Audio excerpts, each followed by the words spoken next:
आपण तयारी करतो। मी माझ्या बजेटच्या भाषणामध्येच अल निनोच्या संदर्भात त्या ठिकाणी वाच्यता केली होती आणि त्याचा मोठा परिणाम आपल्या राज्यावर होईल, त्यामुळे त्याची तयारी आपण सुरू केली। आपण त्याचा टास्क फोर्स तयार केला। जलसंधारणाची कामं मोठ्या प्रमाणात कशी पूर्ण करता येतील हा आपला प्रयत्न आहे, कारण पाऊस कमी पडल्यानंतर मोठी धरणं कामी येत नाहीत। पाऊस कमी पडल्यानंतर जलसंधारणाची छोटी स्ट्रक्चर्सच कामी येतात, त्यामुळे त्याच्यावर खूप मोठ्या प्रमाणात आपण भर दिलेला आहे।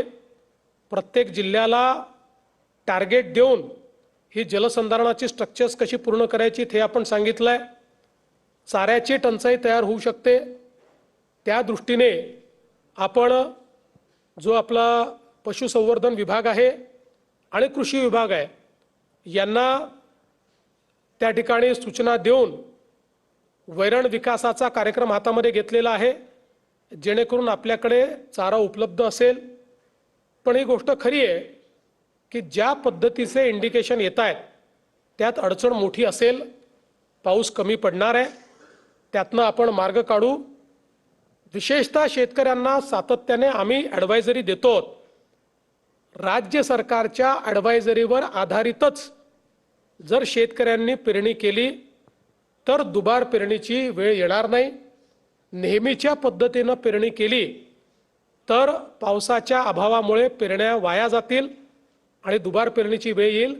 म्हणून आत्तापर्यंत शेतकऱ्यांनी संयम ठेवला आहे, तसंच शेतकऱ्यांनी राज्य सरकारकडनं येणाऱ्या ॲडवायझरीकडे लक्ष द्यावं आणि जशा जशा पद्धतीनं वेगवेगळ्या भागामध्ये आमचं जो काही कृषी विद्यापीठं आहेत आणि राज्य सरकारची कृषी विभागाची यंत्रणा आहे, ही यंत्रणा ज्या ॲडवायझरी देते आहे त्यानुसारच, आणि आम्ही SMS ही पाठवतो आणि महाविस्तार ॲपवर देखील आम्ही सगळी माहिती देतो, त्या अनुषंगाने शेतकऱ्यांनी पेरण्या कराव्यात अशी विनंती आहे। सर, याच्यामध्ये कर्मचाऱ्यांच्या संदर्भात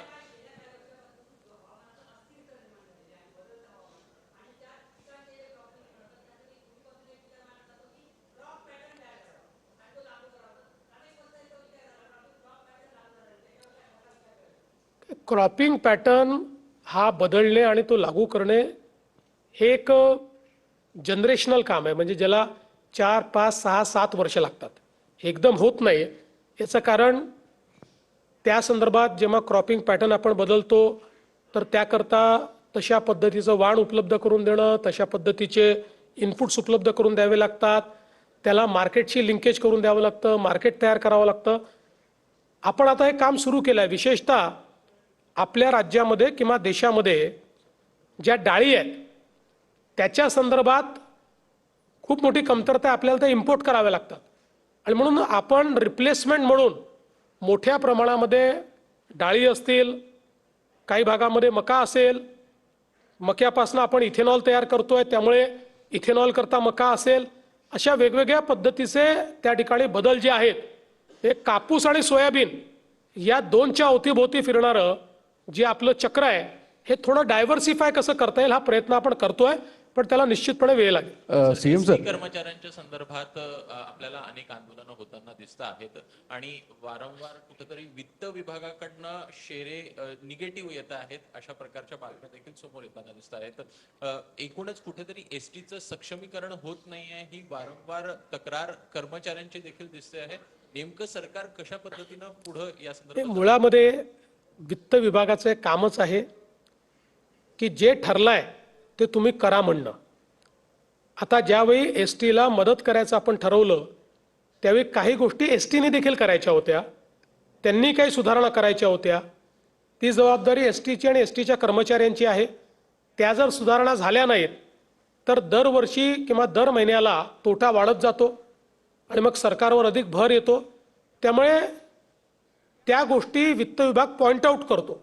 याचा अर्थ वित्त विभाग पैसे देत नाही असं नाही आहे, आवश्यकता पडली आणि जे ठरलंय तेवढे पैसे हे वित्त विभाग वारंवार दर महिन्याला एसटीला देतोय। मला एक विचारायचं आहे की 2014 पासून ते आतापर्यंत म्हणजे जवळपास 12 वर्ष मोदी सरकारचं आणि आपलं राज्य सरकार होतं, या दरम्यान देशामध्ये पण अनेक ठिकाणी सरकार होते, तुम्ही थर्ड